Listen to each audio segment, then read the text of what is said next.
Maestro, compositor, arranjador, saxofonista.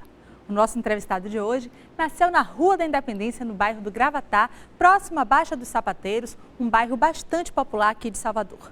Ainda criança, tornou-se pintor autodidata e aos 12 anos foi aluno do mestre Modo Catendê, criador do bloco Afoxé Badawi. Hoje, com a experiência de mais de 40 anos dedicados à música, a gente mergulha no universo musical de Letieres Leite.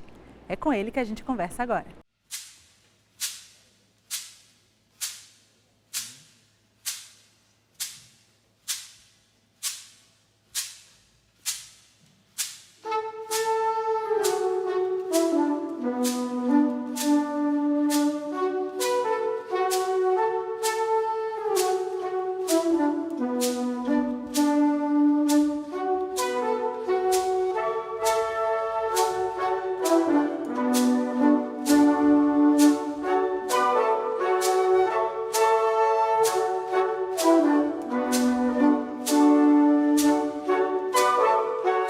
Bom, Letieres, você sempre foi autodidata, precocemente a pintura chegou na sua vida dessa maneira, mais adiante a música também. De que maneira se deu esse encontro? Bom,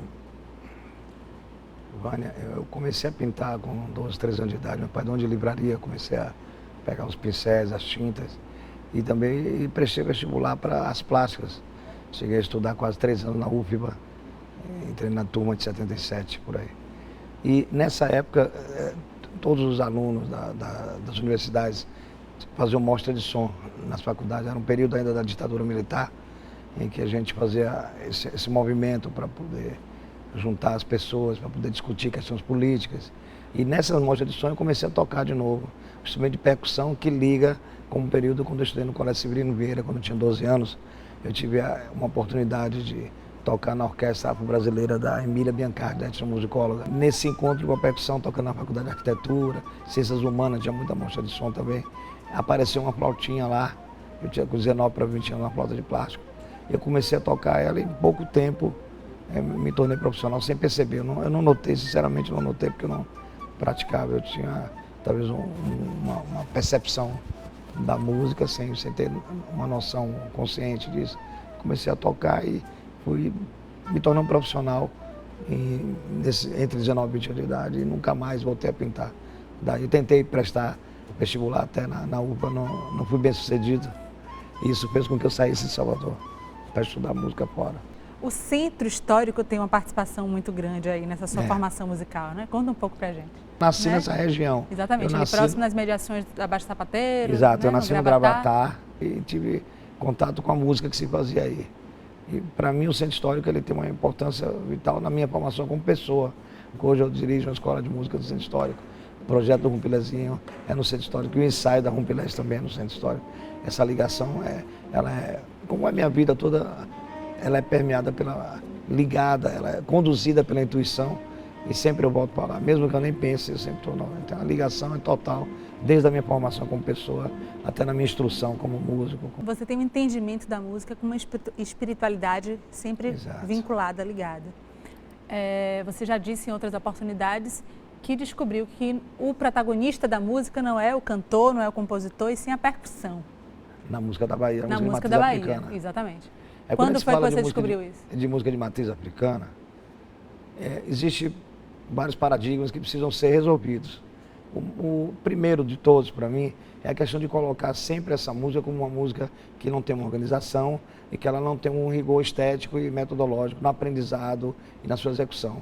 E eu vim contestando isso durante muito tempo, tentando mostrar para as pessoas que para você tocar essa música com primazia e de uma maneira mais correta possível, você precisa entender os mecanismos com que ela é forjada e os mecanismos com que ela é estudada. Então, não são os mesmos da cultura europeia, né? Você consegue aproximar, mas você não consegue, através dos signos da música europeia, representar de uma maneira otimal, vamos dizer assim, né? Mais preciso, os micro-ritmos e as nuances rítmicas. Então, para mim sempre foi muito... Eu tive sempre essa necessidade de colocar essa música dentro de uma visão de uma música estruturada, de uma música elaborada. E para isso eu tive que recorrer a essas duas escolas. essas duas culturas, vamos dizer, né?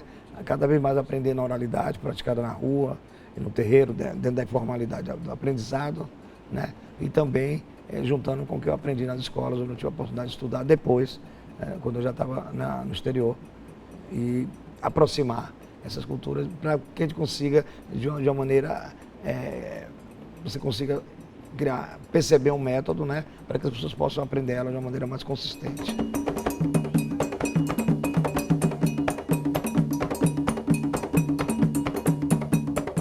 Desses anos todos que você tem dedicados à música, teve algum momento que você pensou em desistir da música? Teve algum momento que foi muito difícil para você?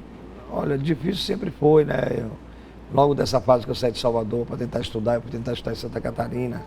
Eu passei por cima, tentei no Rio de Janeiro rapidamente, mas não conhecia pessoas. Uma época meio hippie, né? Anos 70, né? Final de 70, começo dos 80. Eu estava praticamente na rua e aí eu fui parar na rua em Florianópolis, numa situação bem precária, que eu tive que dormir alguns meses no viaduto e com outro músico também que tocava num lugar que o que a gente ganhava era muito pouco, era só para comer. Nesse momento eu senti que eu estava no limo mesmo, que dali não tinha pra onde ir. Mas em nenhum momento eu pensei em desistir, não. É meio estranho porque eu falo assim, parece que... Não, ao contrário, eu sabia que aquilo era circunstancial, que em algum momento eu me reguei, tanto que depois eu me tornei um músico conhecido em Florianópolis, que eu comecei a trabalhar. Em 2 anos eu comecei a conseguir mercado, trabalho, mas foi os primeiros 4, 5 meses, foi bem difícil, também tinha outras dificuldades na Europa, onde eu vivi quase 12 anos, mas nunca ninguém tinha perguntado isso, e eu acho que eu nunca tive nenhum momento assim de pensar em desistir.